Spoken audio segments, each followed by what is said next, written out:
I see dead people. What if you actually did see dead people? Not in a Sixth Sense kind of way, but in an inexplicable mass resurrection kind of way.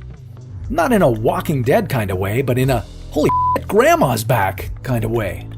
While this may sound like a great opportunity to catch up with lost loved ones and to meet some of your heroes, it would actually be horrible. Today, there are more humans alive on Earth than there have ever been, and yet that's not really saying much. There are still way more dead people. Our current global population is 7.7 billion, which only accounts for about 7% of all the humans who've ever lived on this planet. If we go back about 200,000 years ago, when modern humans began to evolve, and counted all the humans who have been born between then and now, well, you'd be looking at a crowd of about 108 billion people. Now imagine all of those people alive right now. How long do you think you'll last? Some scientists believe that our planet can support a maximum 10 billion people. And according to UN projections, we'll reach that number by the year 2100. Now, still scary, but at least that gives us some time to come up with solutions for overpopulation on Earth. So, suppose you're thinking about it over a cup of coffee one day, and you look up and you see someone you haven't seen in a long time. Because they're dead.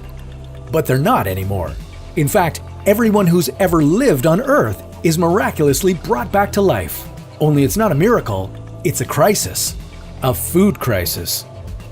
Space isn't even the main problem, since throughout all of human history, until about the last few decades, most humans lived in rural areas. And that's probably where most of the resurrected would return to. Ironically, despite having enough land to fit everyone, we wouldn't have enough available farmland to feed everyone. So far, we've already brought about 1/3 of the world's arable land under cultivation. And that was to feed what is now only 7% of the total population. There's simply no way we'd be able to feed 100 billion people.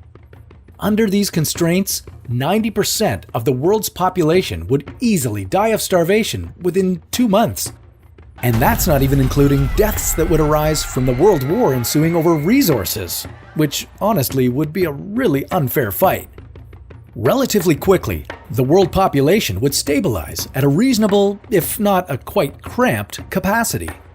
And while it would all be settled in a few months, those who survived the shock and awe would still be wondering, what the just happened?